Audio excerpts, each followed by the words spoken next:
Com coragem vamos alcançar a paz, construindo a paz, construindo a paz. Olá, queridos amigos e amigas. Este é o podcast Liderança Espírita para a Nova Era. Em seu episódio de número 27, um tema: Formando Novos Líderes.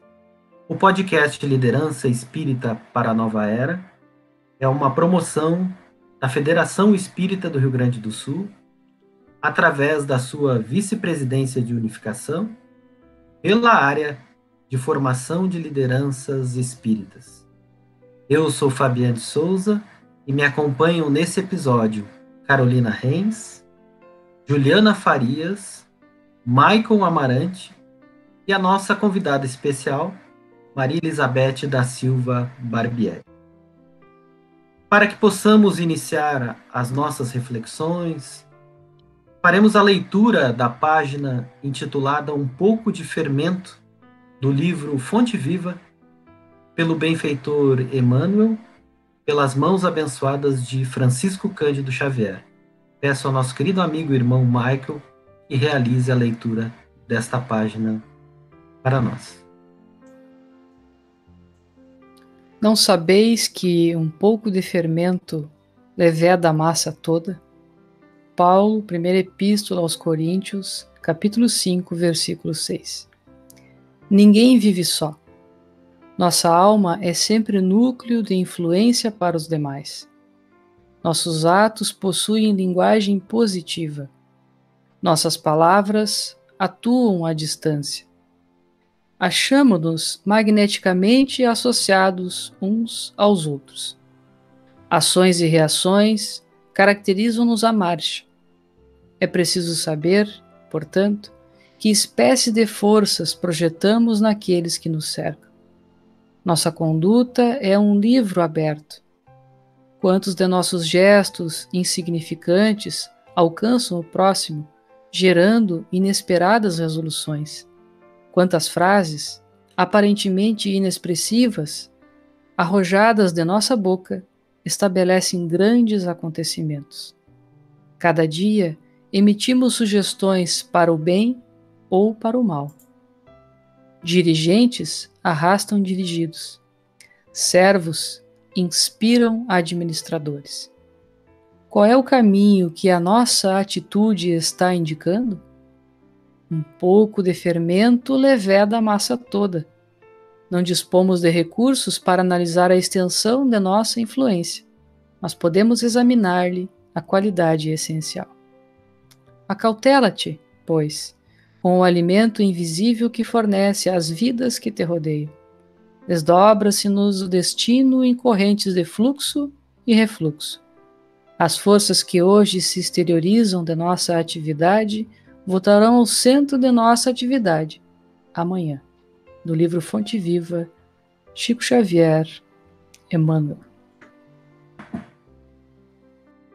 E para nossa alegria e satisfação íntima, nós contamos hoje uma das autoras do livro O Líder Espírita, a nossa querida Maria Elizabeth da Silva Barbieri, que é vice-presidente de unificação da Federação Espírita do Rio Grande do Sul, e também é diretora da editora Fergs, da Fergs Editora, a editora da nossa Federação Espírita do Rio Grande do Sul. Seja bem-vinda, amiga, e eu provocaria inicialmente que tu nos trouxesse algumas novidades da nossa editora, principalmente a mais aguardada por todos nós, que é o lançamento da próxima edição do Líder Espírita. Boa noite, meus queridos amigos. Aliás, boa noite, boa tarde, bom dia, né? Porque esse podcast ele é ouvido em tantos momentos diferentes, né? Então, receba o nosso abraço. É muito bom estarmos aqui participando deste momento de estudos, de reflexões, em torno desta temática que, para nós, é uma via de progresso para a humanidade. Nós, nesses momentos disruptivos, nós percebemos o quanto a liderança servidora, inspirada, né, com o modelo e guia do Mestre Jesus, vem atender às necessidades, às carências, às demandas desse momento. E tu és médium, Fabiana? Que assunto é esse de líder 2? Como é que é isso? Quem é que andou te soprando esses bons ventos, essas boas brisas aí, tá? Mas sabes que a nossa equipe da área de formação de lideranças, o nosso movimento espírita produz muito. Então, as reflexões, os estudos, as oficinas, as pesquisas, elas vão ensejando assim uma junção de material, uma produção muito grande de material. E realmente já está na hora de sair o Líder Espírita volume 2, porque o movimento tem produzido muito.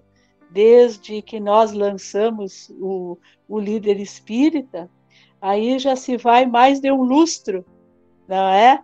Então, está na hora. Eu acho que daqui a pouco ele vai pintar por aí. A gente vai organizando os textos, vai recolhendo as produções e daqui a pouquinho está aí. Que é uma obra coletiva, né? Essas obras elas têm esse diferencial.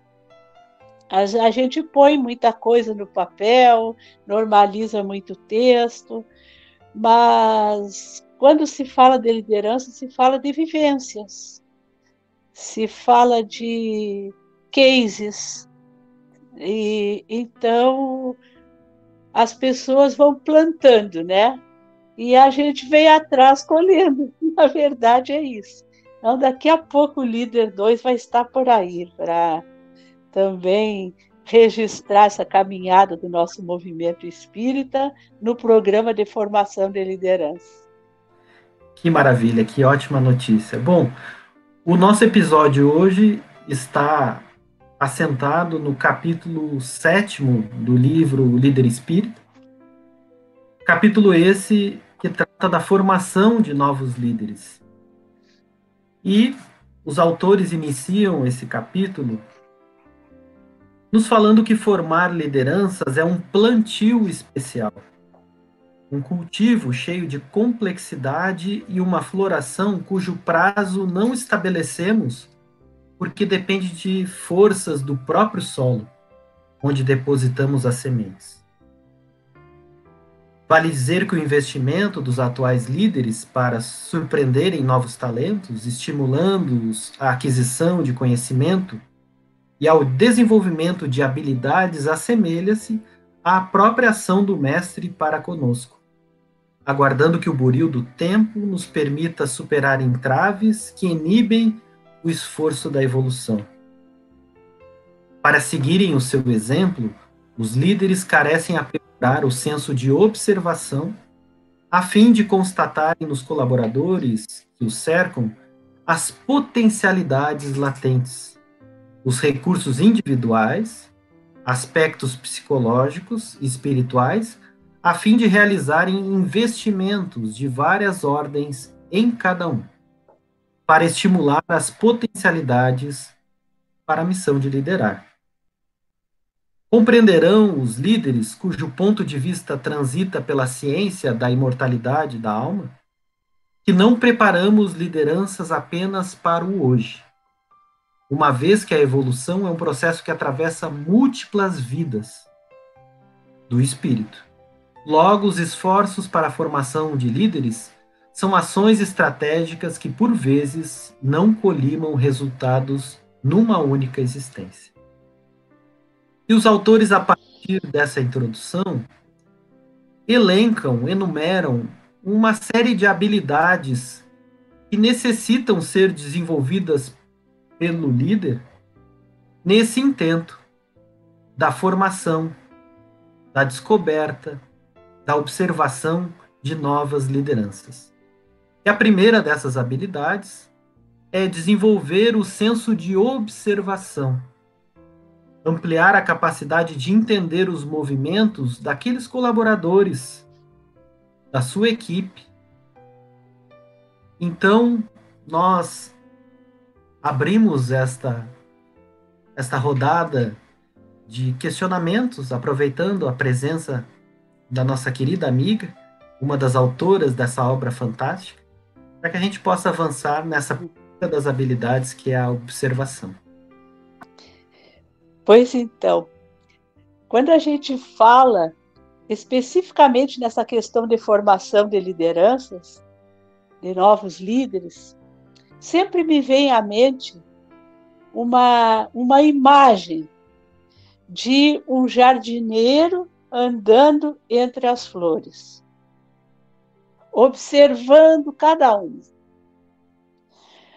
O seu colorido, a disposição das pétalas, o perfume, enfim, as necessidades de cada uma gosta mais de sol, outra de sombra, uma mais de água, outra menos.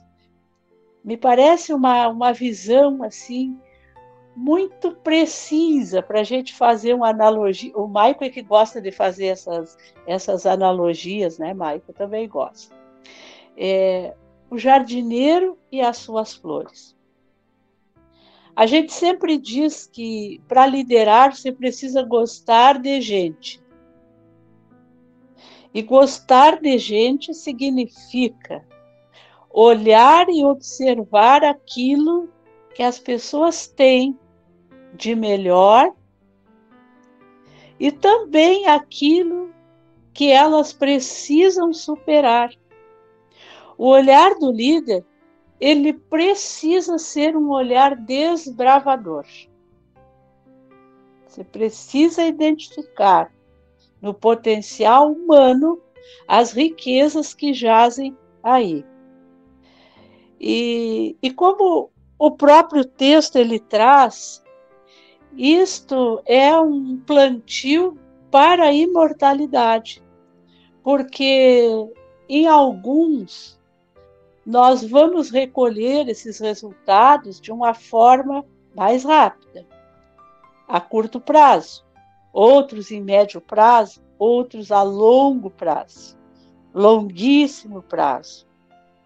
Mas, na verdade, nós precisamos nos devotar a isso. Isso é uma tarefa que poucas vezes nós vamos surpreender nas lideranças. Porquanto ainda há uma confusão muito grande de que liderar é fazer as coisas. Quando o próprio conceito que a obra O Líder Espírita nos traz, liderar é estimular os outros, é entusiasmá-los, é influenciá-los com a força do caráter, do amor, a fazer as coisas. Então, é fazer através da equipe. Mas não raro o que acontece? Nós nos sobrecarregamos do fazer. E esta ação, que é voltada às pessoas, ao desenvolvimento das nossas equipes, por vezes ela fica relegada ao esquecimento. E é por isso que nós temos tanta dificuldade na formação de novos líderes. Então, o senso de observação. O senso de observação é uma habilidade que realmente nós precisamos investir bastante. Porque o senso de observação, ele tem muito de neutralidade, de reflexão, mas ele também tem muito de julgamento. Então, como é que a gente faz para que o julgamento ele não interfira na neutralidade da observação? Porque eu tenho filtros, eu tenho paradigmas, eu tenho histórias de vida que, ao observar determinadas ações, por certo que elas reeditam no meu eu alguns conteúdos. E isso é um processo educativo para o líder. Educativo extremamente necessário, porque o primeiro dever de todo líder é formar novos líderes. É só a formação de novos líderes melhores do que é o líder no seu desempenho de liderança que vai verdadeiramente atestar que o seu processo de liderança foi bem feito, obteve resultados.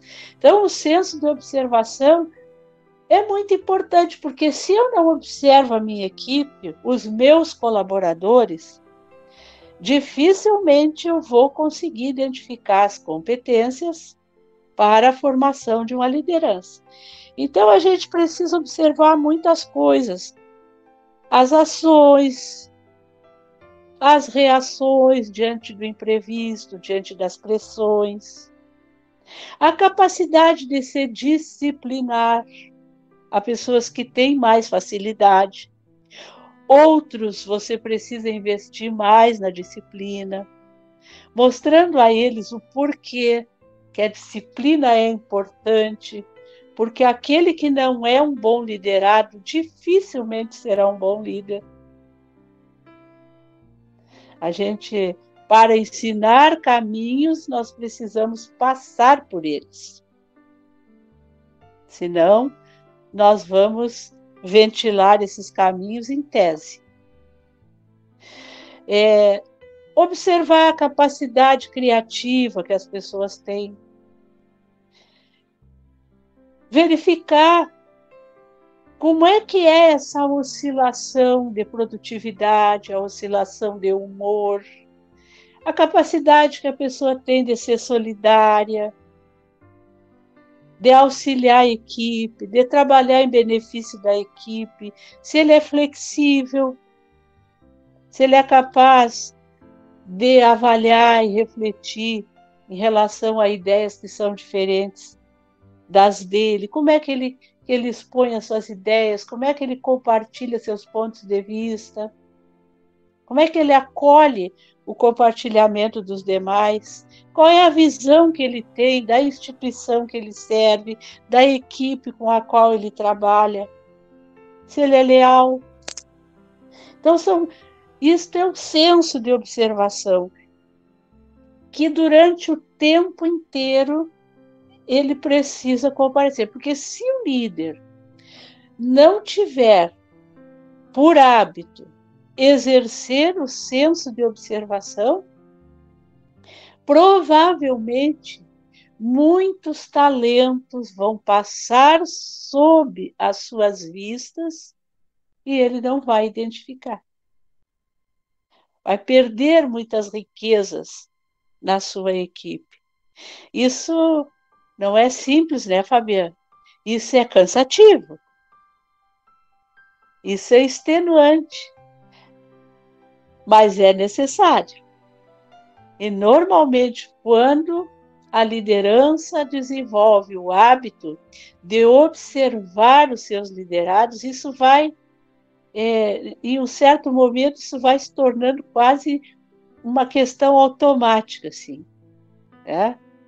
A gente adquire isso depois até em relação às equipes dos outros, porque tu vai olhando, vai convivendo e vai identificando, essa pessoa tem isso, ela daria aqui, isso precisava fazer, sabe? Isso se torna, assim, é uma habilidade mesmo, né? Que a gente precisa desenvolver, adquirir algum conhecimento, alguma leitura e exercitar. Não tem receita pronta, é exercitar, observar os resultados e ir aprimorando.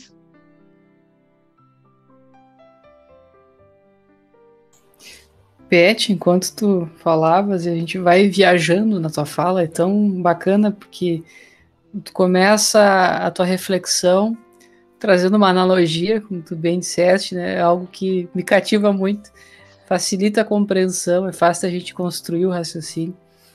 E no início da tua abordagem, tu falava dessa crença que muitos de nós ainda temos, do trabalho no exercício de liderança, de que a liderança é aquilo que nós fazemos, né? Que é a tarefa que a gente exerce, e não as equipes que nós construímos. Isso é alguma coisa ainda para a gente refletir muito. Me parece que empobrece tanto quando a nossa perspectiva é apenas a tarefa executada, porque aquilo que eu faço hoje logo se torna obsoleto, a instituição vai se desfazendo daquelas ações e trazendo outras que a substituem e se perde, ou seja, não há uma continuidade, porque tu não deixa um legado com as pessoas, né? É alguma ação que é temporal e que logo ela vai se perder. Isso é alguma coisa para a gente pensar. E nessa analogia que tu fazes do jardim, como é bonita essa ideia, quando nós paramos para pensar o quanto a doutrina espírita ela nos expande a vista, e o quanto o materialismo estreita, quando a gente passa a ver em cada criatura ao nosso lado um líder em potencial, se não nesta encarnação, logo ali adiante, porque para nós o tempo ele se esvai ao infinito, então não é alguma coisa para nós nos preocuparmos. Mas eu quero chamar a atenção para um ponto que eu quero explorar um pouquinho mais, aproveitar um pouquinho da tua sabedoria sobre o assunto. Esse olhar do jardineiro, eu fiquei imaginando esse jardineiro, caminhando entre as flores, observando as flores, exatamente como tu foi colocando, eu fui imaginando. Mas eu imaginei vários jardineiros. Eu imaginei um jardineiro jovem com uma visão boa, com um olho saudável, que enxerga longe, mas também vi aquele jardineiro com óculos, com a vista cansada, com aquela lente suja, precisando de uma limpeza.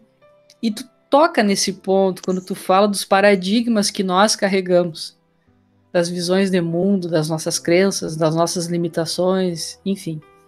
Então a minha pergunta, e tu trouxeste alguns pontos desses, mas eu gostaria de um reforço aqui. O que nós podemos fazer nesse exercício prático? Porque essa observação, como tu disseste, é algo que precisa ser desenvolvido, ou seja, precisa ser praticado, tem que fazer, não tem outro jeito. Mas o que nós conseguimos fazer, o que nós podemos fazer para atenuar essas dificuldades que as lentes que nós usamos impõem, das restrições de visão, de compreensão, porque aquilo, como tu disseste, vamos observar a criatividade do liderado. Mas se a criatividade, da forma como eu compreendo criatividade, alguma coisa meio mística, que a pessoa já desenvolveu em outras encarnações, sei lá eu como, fica tão distante eu enxergar essa criatividade no outro. Então o que eu te pergunto é o seguinte, como é que a gente atenua a nossa fragilidade, a nossa pouca visão, para que ela não comprometa a observação? Olha, Maico, tu sabe que eu fico pensando nessas coisas assim. E já que nós estamos falando sobre a natureza é muito sábia. É muito sábia. Se você plantar em um canteiro e não cuidar, mas o teu vizinho ao lado, ele tem um canteiro bem cuidado, o que vai acontecer? Ou os pássaros, ou as brisas, ou a chuva, eles vão levar as sementes das flores que ele deixou morrer para o canteiro de quem cuida. Então, eu acho que o programa de liderança ele tem um fator preponderante nisso. É despertar nas pessoas a vontade de se desenvolver pessoalmente e se tornarem líderes. Porque se eles não florescerem onde estão, se eles não forem cuidados, se eles não forem regados, mas eles tiverem a vontade de promover em si esse desenvolvimento, eles buscarão jardins onde serão cuidados. E como nós somos a grande família universal, a gente não tem mais tempo nem lugar. Em qualquer lugar que nós florescermos, nós estaremos cumprindo o nosso papel. Às vezes a gente diz assim, poxa, aquele centro espírita fechou. Quantos abriram? Porque os espíritos, eles não têm lugar determinado para trabalhar. Eles vão trabalhar onde eles encontrarem instrumentos adequados àquele trabalho que precisa ser feito. Então, as igrejas que Paulo fundava, elas continuam sendo fundadas mundo afora. Fecha uma aqui, porque ali o terreno não foi regado, o jardineiro não soube cuidar das flores. Mas a natureza, a necessidade, as brisas, as águas da chuva, levaram para algum lugar e ali floresceu. A gente olha os campos depois das grandes queimadas. Basta uma chuva benfazeja e eles reverdecem. Então, eu acho que esse plantio que nós fazemos com o nosso podcast indo para o mundo. O líder espírita, hoje em e-book na Amazon, com tantos outros, mensagens de Emmanuel, mensagens de tantos espíritos de Joana de Ângeles, chamando para essa necessidade de você desenvolver uma capacidade de fazer florescer no mundo uma vida que sirva ao espírito imortal. É isso que, em outras palavras, a gente procura com a liderança servidora, porque o que Jesus veio propor? Que nós fôssemos um com o Pai. Na liderança, a gente despertando a vontade das criaturas de fazerem um trabalho comum e pessoal, superando a autoria em benefício da comunidade, apagando seus interesses pessoais para buscarem um objetivo comum. Estamos gravitando para a unidade divina. Ao fim e ao cabo, o motivo, o móvel final da liderança é esse.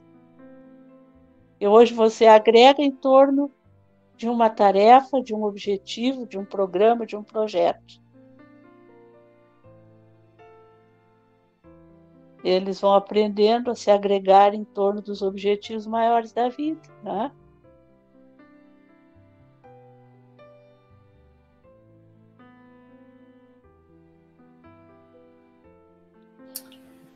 Amiga, então, seguindo essa analogia, eu estava aqui escutando a tua fala e até meio perdida com tantas reflexões interessantes.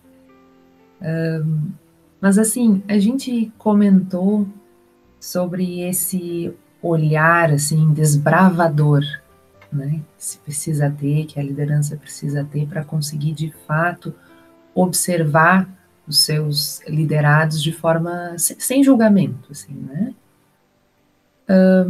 E agora voltando então a essa imagem desse jardineiro, assim, né? Eu fico pensando nesse jardineiro que olha para uma plantinha, assim, uma plantinha pequenininha que está crescendo, assim, que está brotando, né? E a gente identifica a enorme planta que pode vir a se transformar, que virá dali, E a gente também percebe o nosso papel de líder, de traduzir, de encorajar, atender algumas necessidades específicas dessa plantinha. E eu fico me perguntando no desafio de compreender quais são as necessidades que precisam ser atendidas. Então a gente observa bem essa plantinha. E aí? O que faz a seguir? Como é que a gente traduz, escolhe um caminho que promova o florescimento? Assim, né? Então, qual é o maior desafio que tu enxerga, amiga, nesse processo de escolher um caminho, escolher uma forma para encorajar? Olha, eu tenho uma crença que ela é bem possibilitadora, como a gente diria nisso, né? Primeiro, eu tenho certeza que eu estou fazendo aquilo que consta no meu planejamento reencarnatório. Por que eu tenho certeza disso? Pelo conforto consciencial que eu tenho. Então, eu tenho que estar aqui fazendo o que eu estou fazendo. Segundo, eu sei, porque ninguém renasce sozinho para dar conta de nenhuma tarefa, então eu sei que comigo renasceram almas que vêm para compartilhar esses labores e esses desafios. Quem são essas almas? São aqueles que estão neste momento ao meu lado. Então, se estas almas que estão ao meu lado vieram com esse compromisso junto comigo, a trajetória deles tem que ser para esse objetivo comum ao qual nós estamos, neste momento, nos esforçando para atingir e que me trazem conforto consciencial nesse momento, eu tenho que apontar isso. Então, aí entra aquilo que é o amor ágape. Eu preciso fazer ao outro aquilo que eu gostaria que ele fizesse. Então, vou desafiá-lo a crescer. Porque se o meu conforto consciencial nesse momento está no cumprimento dos propósitos relacionados àquele objetivo, é isso que eu tenho para compartilhar com ele e dizer, olha, também queres sentir bem-estar, queres alinhar a tua consciência com o teu propósito reencarnatório, vamos por aqui. Então, vamos compartilhar conhecimento, vamos compartilhar habilidades, né? Vamos compartilhar os ganhos que nós temos nisso. É muito importante, quando nós estamos formando novos líderes, que nós possamos compartilhar os ganhos que se tem. Por que que isso faz bem? O que que a gente sente quando nos desincumbimos de uma tarefa que, às vezes, ela até em determinado momento nos trouxe dores, nos ensejou renúncias,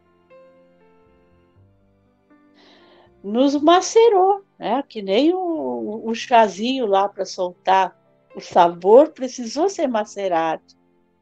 Mas qual foi o ganho que nós tivemos com isso? Isso é muito importante. E desafiar as pessoas. Eu sempre lembro da história do Pequeno Príncipe. Quando ele queria um carneiro. Ele queria um carneiro. E o aviador tentou desenhar todos os tipos de carneiro e nenhum servia. Um era velho, o outro era magro, o outro... Aí, quando ele não tinha mais o que fazer, ele desenhou uma caixa e entregou para ele. Era esse o carneiro que eu queria. Então, desafiar o liderado é isso. Dá a caixa e deixa que ele imagine o carneiro que está ali dentro. Deixa que ele plasme a sua forma. Porque, com certeza, quando nós estamos falando em formação de novos líderes, o líder que nós formarmos não é a nossa cópia xerox. Não pode ser. É uma liderança necessária em outro tempo. Então, dá a caixinha e deixa que ele desenhe o carneiro. Mas diz para ele que o carneiro existe e que é bom ter um carneiro.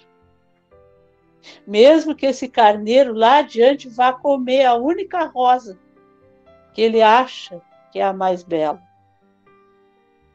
Ele vai saber como proteger a rosa e como amar o carneiro.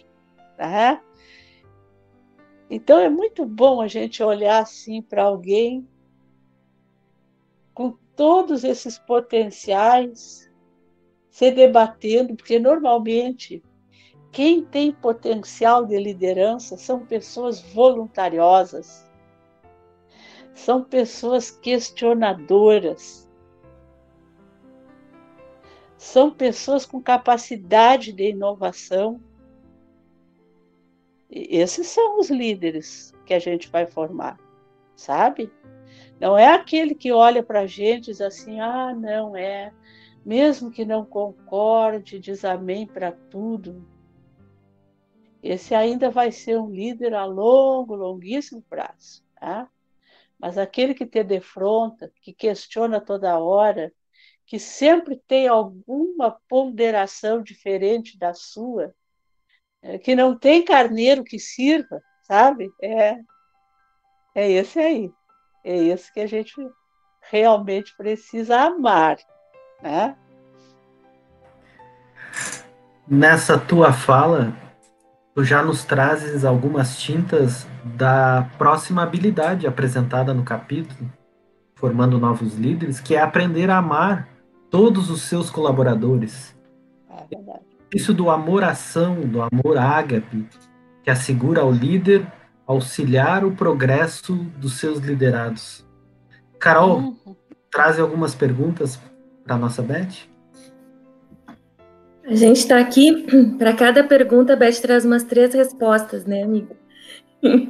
E a gente fica com outras perguntas, porque é uma reflexão tão interessante e tão carinhoso ouvirmos essa fala de que as lideranças instigadoras, ou até umas palavras menos generosas, sejam essas que vão enxergar o carneiro na caixa e vão construir cada vez mais, né, conosco e dar continuidade a esse jardim para que ele seja de todos nós, né? Então a gente fica se perguntando, amiga, até por conhecer da tua experiência e por isso é tão agradável te ouvir falando, porque a gente sabe que isso não é de boca, né? Que isso é uma experiência de muitos anos formando novos líderes. A gente conhece a tua ação realmente desenvolvendo a todos nós e a tantas pessoas ao longo desses muitos anos de trabalho no bem, né? E aí a gente fica se perguntando exemplos desse amor-ação, né? Quando que a gente consegue identificar na prática os contextos em que essa afetividade sincera se verte na formação de um novo líder? A gente se credencia muito assim para ser amado e para amar agindo bem. Quando a gente se credencia a dar feedback, a fazer avaliações em qualquer circunstância. Sabe que aquela questão da gente olhar no olho do nosso liderado e dizer assim, não é assim, não é por aí, nós vamos ter que fazer diferente. Seria melhor se nós fizéssemos desta forma,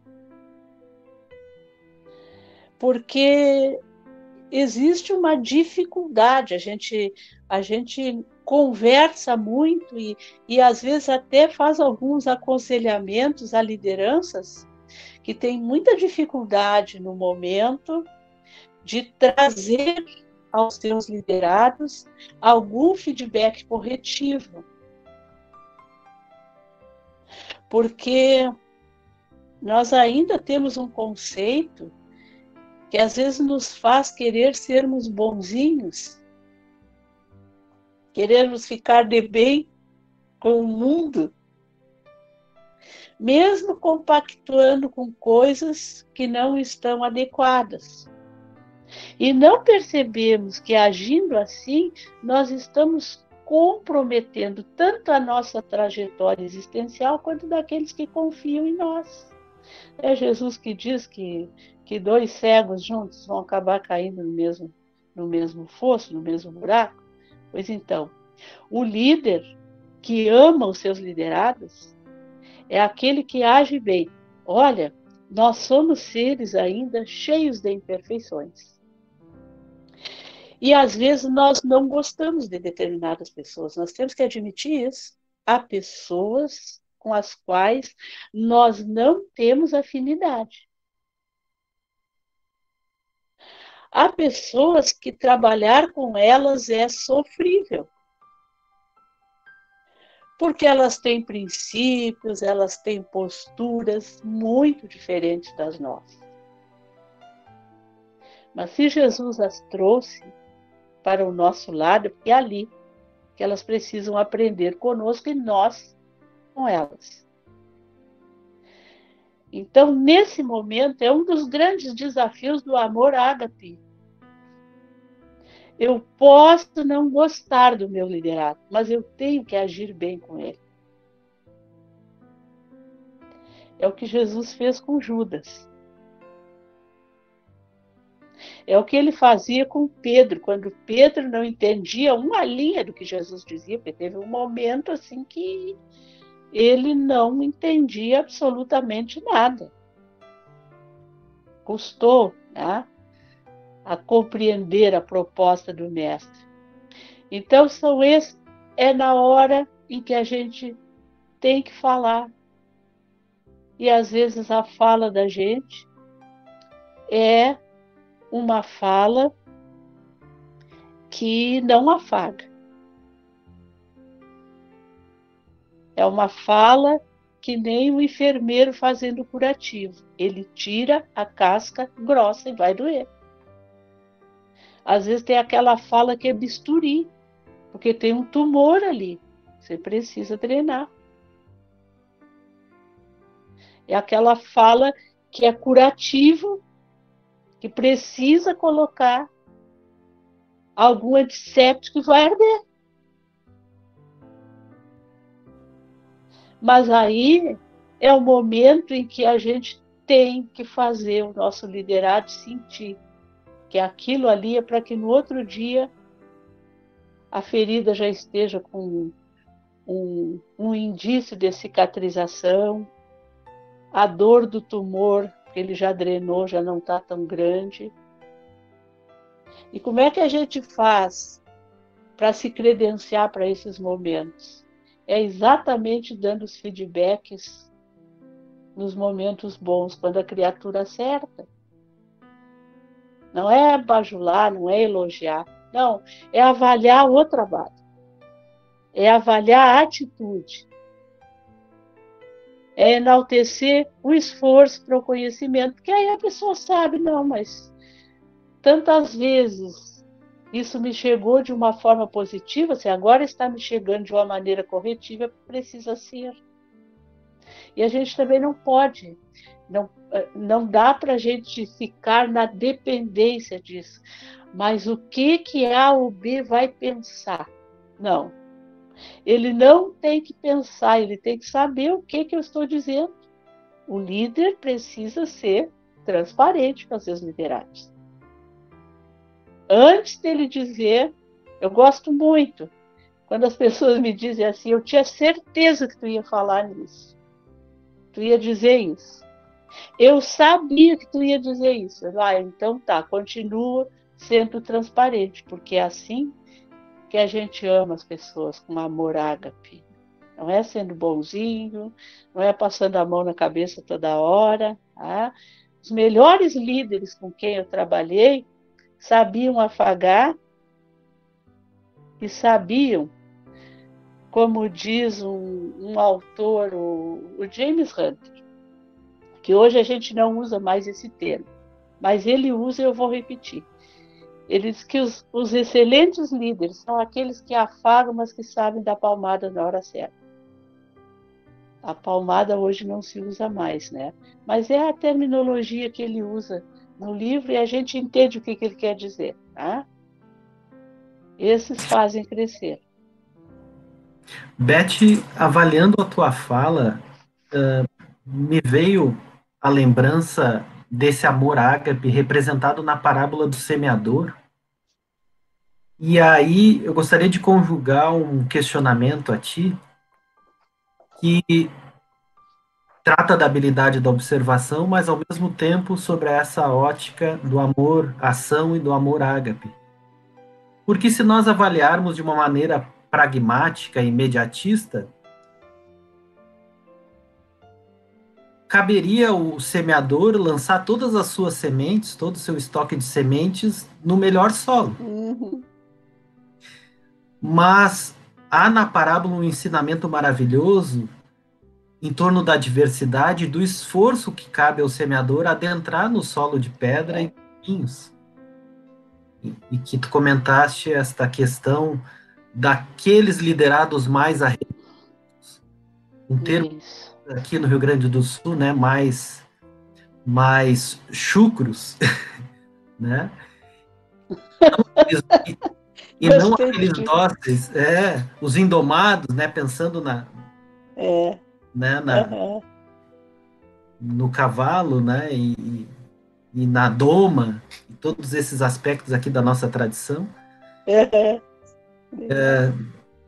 Então eu gostaria de avaliar contigo esse senso de observação, mas que gera esse sentimento de amor e de ação que leva o semeador a adentrar em solos não de muita dificuldade para essa observação e esse investimento de médio e longo prazo naquela semente, naquele broto que está se formando, que nasceu, né, em meio às dificuldades e muitas vezes os conflitos interpessoais, de envolvimento, de trabalho em equipe. Eu estava lendo sobre as parábolas outro dia, e realmente Jesus, quando ele traz as imagens, tem coisas que a gente nem imagina, assim, depois você vai lendo, uma coisa aqui, outra ali, vai vendo. Porque eu sempre parei para pensar nisso, né, Fabiana? Mas quem é o agricultor que vai largar a semente na pedra? Você já não parou para pensar nisso? Mas tem que ser alguém muito sem noção para largar a semente na beira do caminho, largar na pedra. Acontece que na vida agrária, porque a gente você tem que olhar como era feita a semeadura há 2000 anos. Tá? Hoje tu não vai largar semente fora do lugar, porque tu tem máquina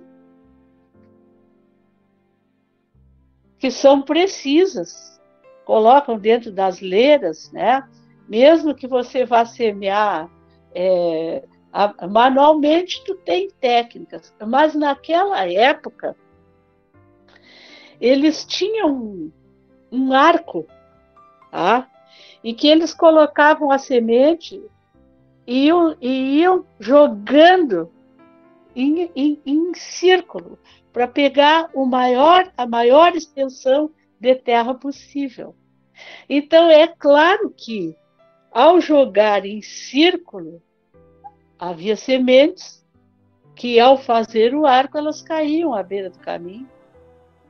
Outras caíam entre as leiras. E outras caíam até onde havia pedras, né? E nós semeamos meio assim. Eu diria que isso é uma sementeira meio às cegas pela misericórdia divina. Porque assim como você não sabe quem são os filhos que você acolhe no seu lar, e você vai ter que amá-los e tratá-los da mesma forma, quer dizer, com o mesmo amor, dando a cada um segundo as suas necessidades. Você também não sabe aquelas pessoas que a vida trouxe para caminhar com você nas suas equipes. Então, a sua sementeira tem que ser no arco mesmo, para que caia em todos os solos. Porque mesmo aquela semente que não nasceu, um dia aquele solo vai lembrar que ele recebeu ali. E aí, quem sabe, só a lembrança já vai servir para dissolver as pedras do egoísmo, para desendurecer a sensibilidade, né? Eu imagino que seja assim. E assim como os agricultores necessitam fundamentalmente das técnicas do manejo do campo, né? A gente avança na habilidade do líder em dispor dessas ferramentas. Sim. No intuito de dar apoio emocional, psicológico, espiritual aos líderes em formação. É importante verdade. também compartilhar experiências, abrir-se a sugestões, auxiliar nas horas de dúvida. Eu peço que a Carol nos traga o teu questionamento em relação a esta habilidade, Carol, para trazer a nossa reflexão. Estava aqui ouvindo, amigos, e pensando quando a Beth nos trouxe, quando a nossa amiga nos falou do ditado, que já não está tão utilizando as expressões, né, do afago, e fiquei pensando na expressão de Jesus da vara e do cajado, né? Porque essa é uma expressão que para mim ela é muito significativa, porque não é a vara que maltrata a ovelha por desamor, é a vara que salva a ovelha. É a postura firme, mas que nos mantém no caminho, que nos recoloca, né, no compromisso assumido, né? Então isso para mim assim é muito significativo, porque ela vai numa direção de educativa no amor, mas nesse amor-ação que contraria, como a Beth disse, né? E que é verdadeiro sem se omitir, né? E dentro desse desafio, a gente tem atualmente um desafio de apoio emocional que está muito conectado a um compartilhamento muito maior que nós temos feito, né? E por muitas vezes, esses apoios, né, que nós vamos oferecer ou que nós vamos conseguir desenvolver enquanto lideranças, vão envolver questões que são aparentemente externas à tarefa específica que a gente está desenvolvendo, seja nas relações familiares, nas posturas nas mídias sociais. E aí a nossa pergunta, amiga, é como é que a gente pode identificar uma forma de estar presente, atento, de não nos omitirmos, mas, naturalmente, estabelecermos, né, atendermos a essas demandas sem estabelecermos relações de dependência ou até intervenções inapropriadas.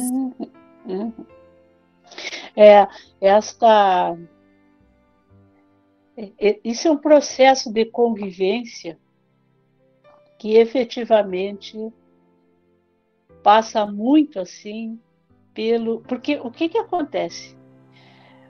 O líder, o líder formador de líderes, ele tem consigo uma certeza, que é a certeza da capacidade, da potencialidade dos seus liderados.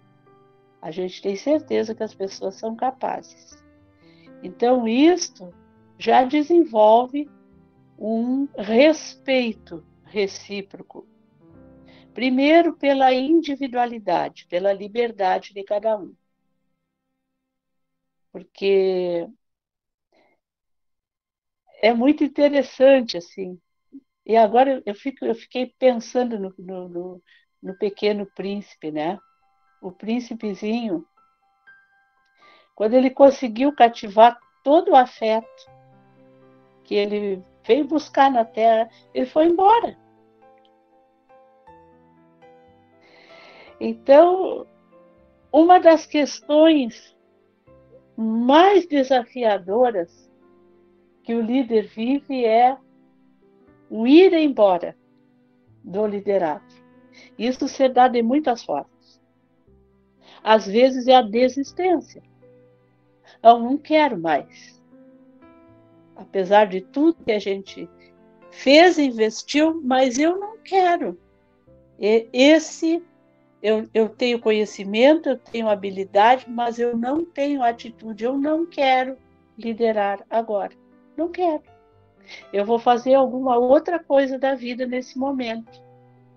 Dói, mas a gente preparou alguém para ser protagonista da sua vida. E naquele momento, ele está escolhendo ser protagonista assim.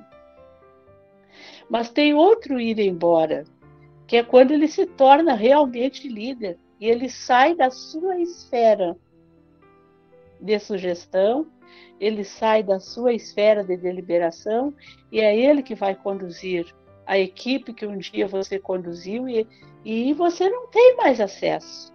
O príncipezinho voltou para o mundo que ele construiu. Ok. Então, eu estou fazendo esses dois extremos para dizer que entre eles a gente vai exercendo essa questão também de entender a liberdade do outro, apoiar, ficar aguardando a espera e às vezes ofertá-la quando a gente verifica que a pessoa está com grandes dificuldades, né? Mas às vezes nem ela reconhece e não está querendo pedir apoio. Então, aí entra uma construção que é fundamental em todo o processo de liderança, que é a confiança. Aí a gente tem que ter confiança de que naquele momento você vai chegar, vai estender a mão e o liderado vai segurar a sua mão. Ele vai ouvir a sua voz. Pode até não concordar, não precisa, né? Quantas vezes a gente traz as ponderações, a gente conversa, a gente ampara, a pessoa ouve, mas ela não concorda também. É um direito que o liderado tem. Então, é uma relação que ela é muito bonita, porque ela é muito aberta.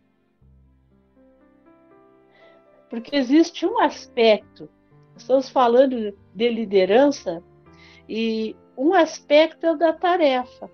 Tem determinados momentos que a gente vai chegar e vai dizer: não, meu querido, minha querida, nós não vamos por aí. Essa tua postura compromete a tarefa.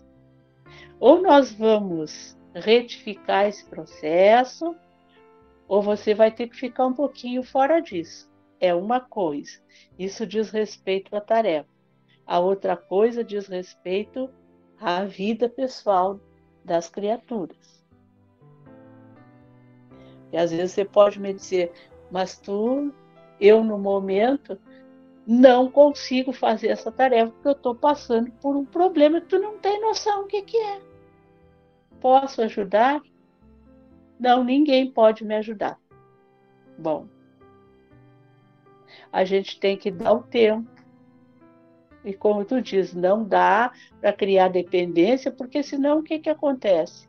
Cada vez que surge alguma dificuldade, a gente vai resolver e aí a pessoa se fortalece. Quando? Se nós estamos formando líderes, nós estamos formando pessoas que vão ter depois capacidade de suportar sobre os ombros pressões imensas, dificuldades tantas, e é no caminho que a pessoa vai construindo isso. Não é depois que ela assume o processo de liderança. Tá? Então, o apoio psicológico é algo muito importante. Assim, a gente faz muito apoio psicológico mostrando a visão, dizendo o porquê, porque diz que quem sabe o porquê suporta quase todo o como, né? Então, quando nós estamos em dificuldade, quando nós estamos formando lideranças e as pessoas às vezes estão sobrecarregadas, porque todos nós sabemos disso. Se você se compromete com alguma tarefa que diz respeito a Jesus, ele mesmo disse: todos vão te perseguir por minha causa, vão te apedrejar, vão te colocar na prisão. Ele estava falando de uma forma figurada e nós sabemos o que é isso. Quando nós nos decidimos a fazer alguma coisa, as perseguições vêm, as dificuldades vêm, enfim. E aí esse é o momento em que a liderança precisa estar do lado dos seus liderados, ressignificando isso, apoiando, mostrando onde é que vai dar tudo aquilo, qual é o contraponto disso tudo, porque às vezes a gente, quando está sofrendo, a gente só enxerga o sofrimento. Então é preciso ter alguém. São as invejas, né? A gente tem aqui, eu transcrevi aqui para esse texto da Gênese, que ninguém é profeta em sua terra, porque não raro, quando a gente começa a formar uma liderança dentro da equipe, é bem comum que a própria equipe se levante em relação a isso.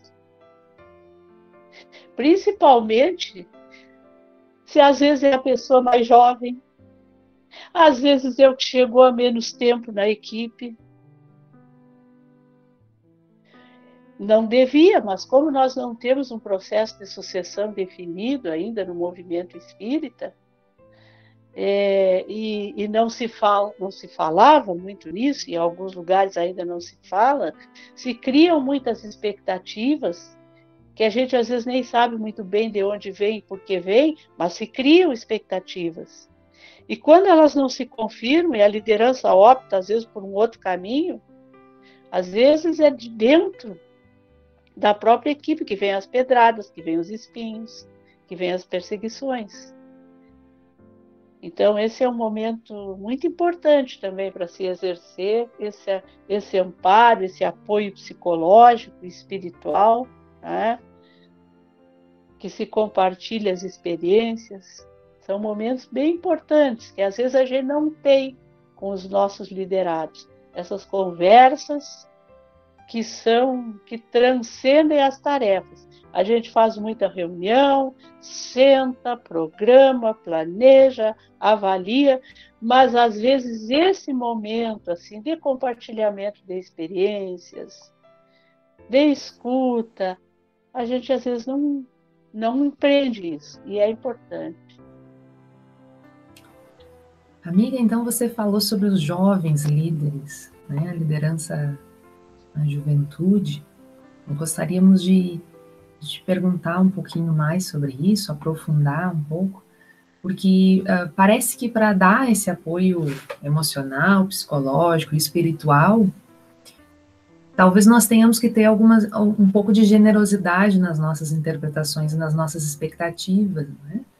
Nós vemos no movimento espírita, por vezes, algumas reações polarizadas em relação aos jovens líderes, esse pessoal que vem florescendo no movimento espírita. Então, por vezes, como você falou, há algumas resistências a essas jovens lideranças. Uhum. E outras vezes nós percebemos uma empolgação, assim, tamanha que até prejudica o desenvolvimento adequado, né, de uma jovem liderança. Então, como é que a gente pode encontrar um equilíbrio para promover essa liderança na juventude? O O processo de formação de lideranças, ele é um processo que se amolda a qualquer fase da formação de lideranças. O que nós precisamos é ter flexibilidade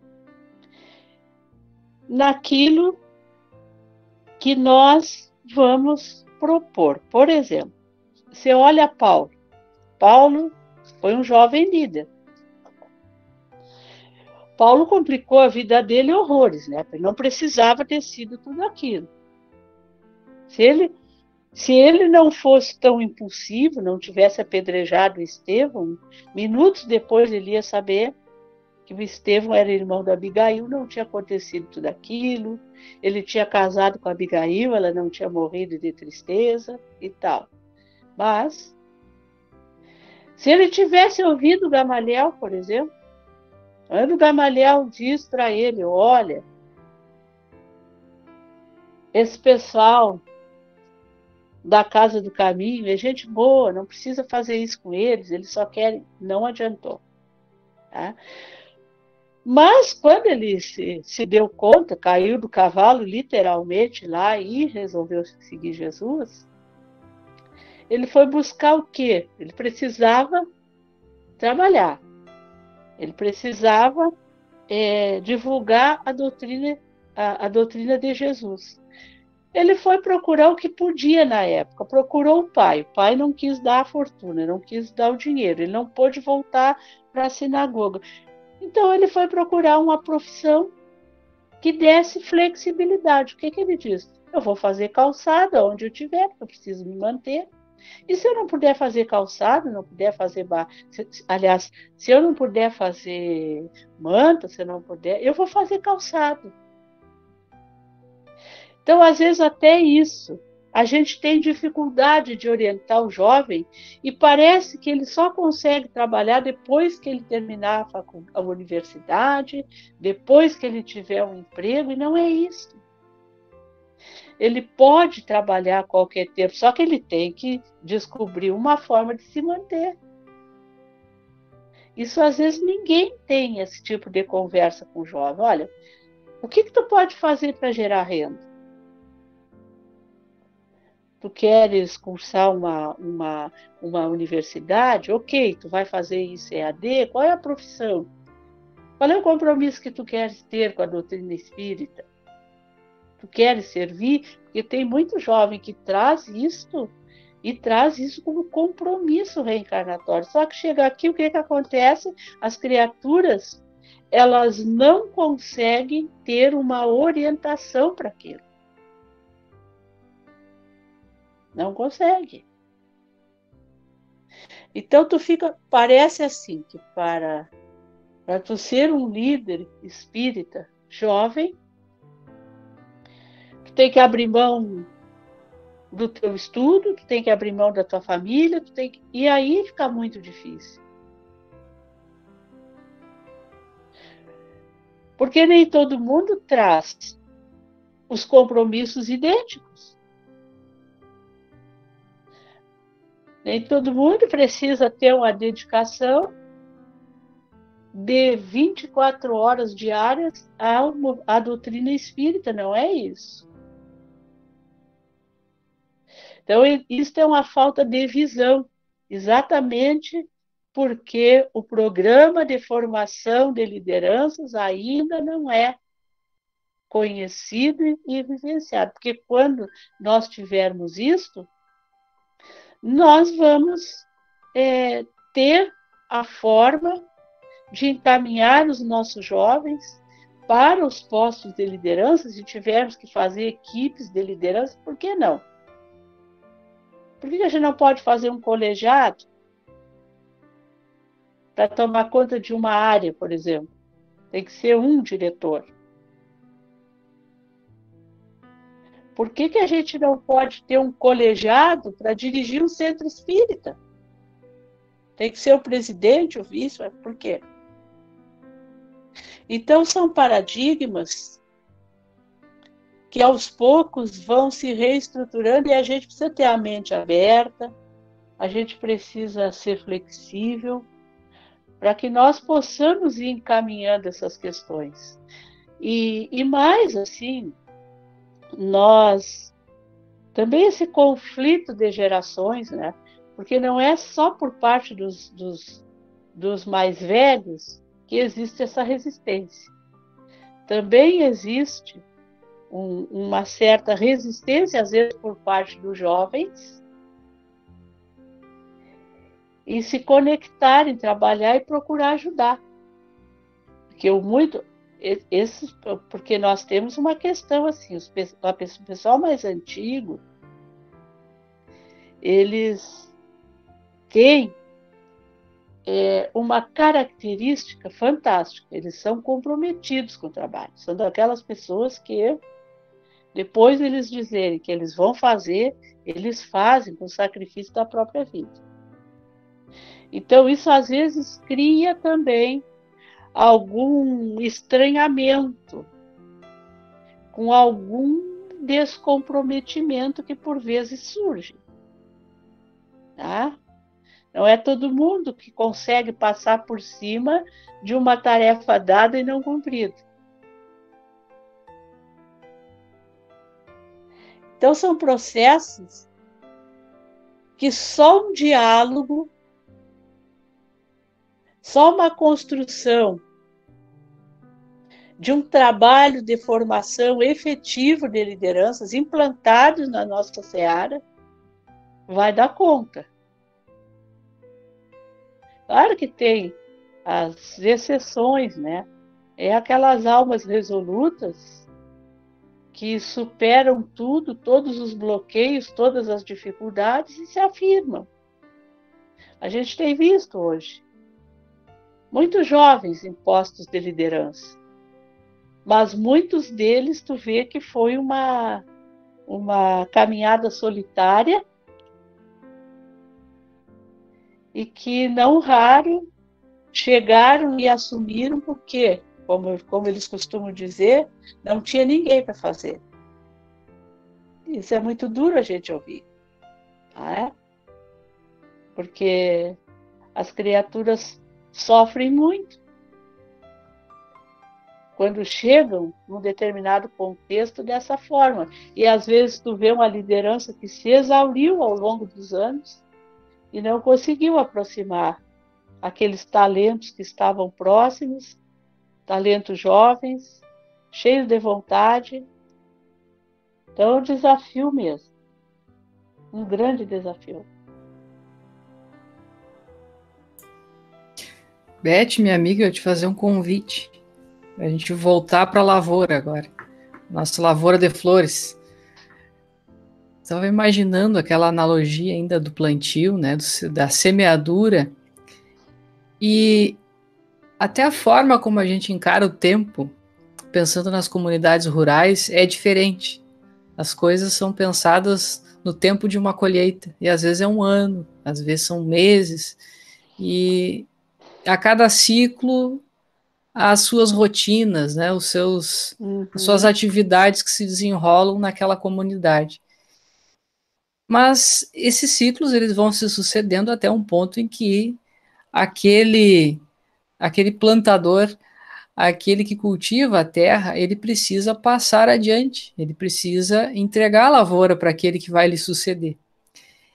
E parece um desafio, pelo menos para mim, queria compartilhar isso contigo, porque deve ser um momento assim de frio na barriga, né? Da gente sentir que precisa passar aquela lavoura, precisa deixar que o outro conduza, mas a gente também está com aquele olhar assim, mas será que esse tipo de flor que a gente está cultivando hoje é a flor que vai ter o melhor comércio lá no futuro? Será que é isso mesmo que a gente devia estar plantando?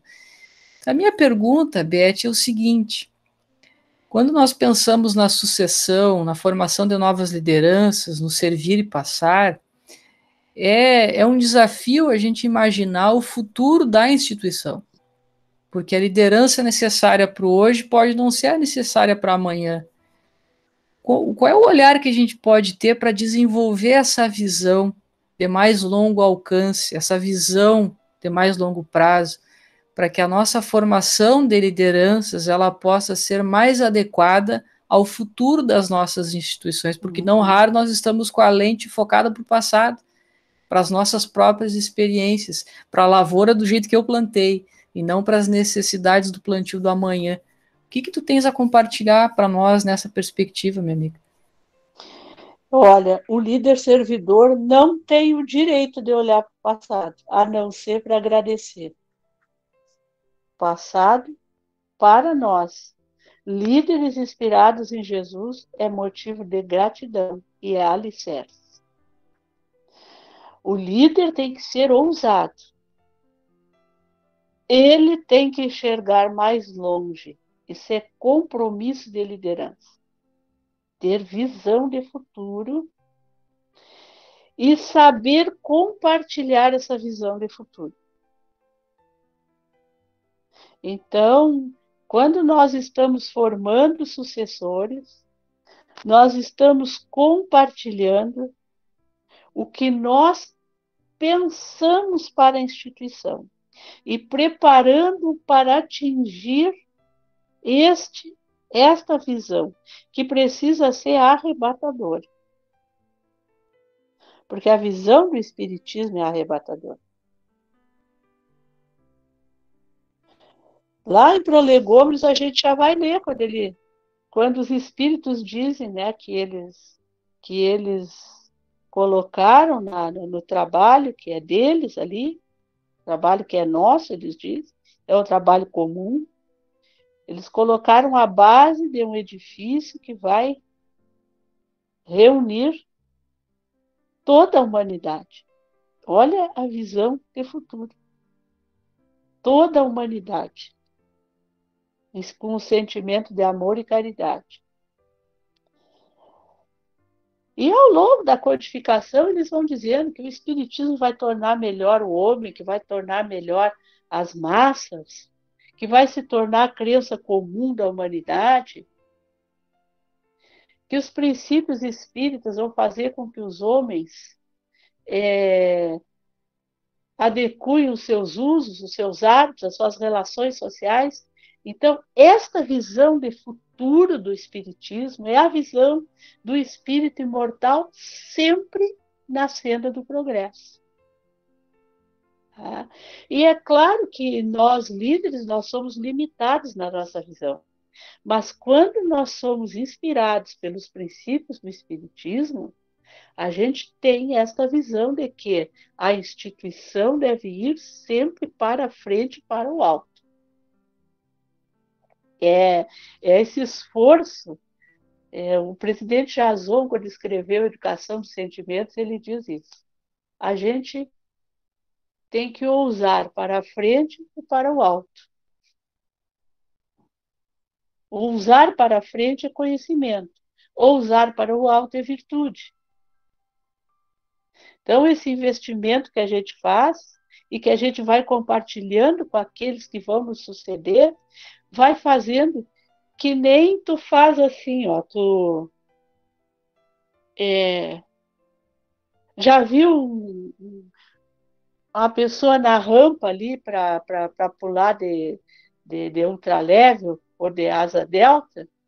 A gente vai, o instrutor dá aquele impulso, tá? Aí tu fica na ponta da pedra e ele ganha o infinito. É assim que nós fazemos com os nossos líderes. A gente dá um impulso, eles ganham o infinito, ganham a altura e, com certeza, só com esse impulso que a gente dá, Maiquinho, eles já enxergam mais longe do que aquele que ficou na ponta da pedra. É assim que tem que ser. Riqueza essas reflexões. Poderíamos ficar aqui com a Beth por mais um longo tempo, mas vamos nos encaminhando para o encerramento do nosso episódio de número 27, Formando Novos Líderes. Convido a Juliana para que nos traga o nosso momento literário, a mensagem oração da nossa Beth Barbieri, que consta lá, ao final do capítulo, Formando Novos Líderes, do livro O Líder Espírita. Diz assim, então. Tudo tem poesia, tem beleza, tem alegria. Nos fatos mais dolorosos, na ação mais singela, a alma humana em êxtase elabora a sinfonia, e a fala em cantares na rima se revela. Falta-nos apenas inspiração para mover a pena, e tão somente pincelar de emoção a realidade, das coisas da vida, a parcela mais pequena, agiganta-se e deslumbra, se a olharmos de verdade. No pássaro que voa, na aurora a pincelar o horizonte, no velário do infinito que traz a noite ao reponte, pulsa e vibra a grandeza do poeta do universo, que tocando a fímbria de uma alma em redenção, nos permite entregar com devoção a beleza da amizade refletida neste verso. Nossa gratidão, Beth. Peço que deixe as tuas palavras finais e convido também aos queridos amigos e amigas que participaram conosco desse episódio que também deixem as suas despedidas, saudações finais. Então, convidar os nossos irmãos para agora, durante o sono, visitarmos os nossos jardins. Todos temos muitas flores que plantamos. A família, os amigos, os nossos liderados.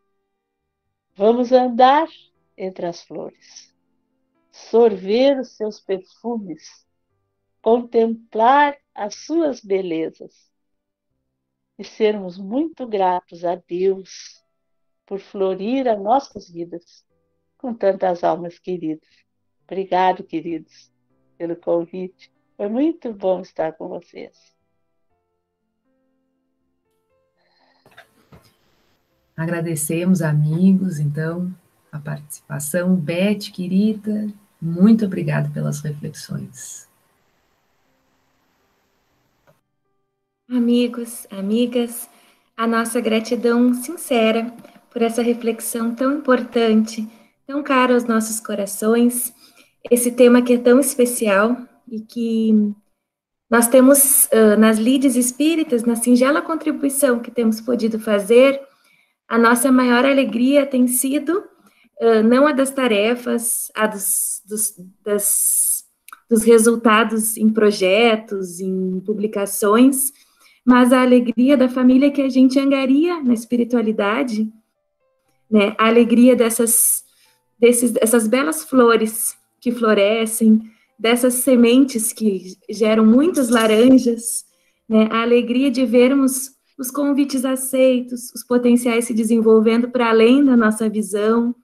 Então, que essa alegria, que é tão verdadeira, possa sempre nos estimular, nos inspirar a irmos além, construindo juntos, né, as nossas sucessões, as nossas fileiras, que são as fileiras que nos receberão no futuro, nas próximas encarnações também. Muito obrigada. Gratidão, meus amigos, minhas amigas, em especial a Beth, pela paciência, pelo carinho, com que nos trouxe tantas reflexões. Hoje à tarde, fazendo algumas reflexões a respeito do nossa gravação do nosso podcast, pensava nos lugares por onde nós já transitamos, e aqui deixo uma reflexão para os nossos companheiros que nos escutam, pelos lugares que passamos, seja no exercício laboral, do centro espírita, enfim, o que ficou, quais são as lembranças, quais são as memórias, se não a convivência com as pessoas. Que nós possamos nos desenvolver nos nossos potenciais de líderes e também de liderados, para que possamos aproveitar a cada momento para servir, ser útil e crescer com tudo isso. Muito obrigado e até a próxima. Gratidão, amigas e amigos. Este foi o podcast Liderança Espírita para a Nova Era. Em seu episódio número 27, um tema Formando Novos Líderes. Fiquem todos em paz, sob a liderança amorosa e serena do Mestre Nazareno. Muita paz. Com coragem vamos alcançar a paz, construindo a paz, construindo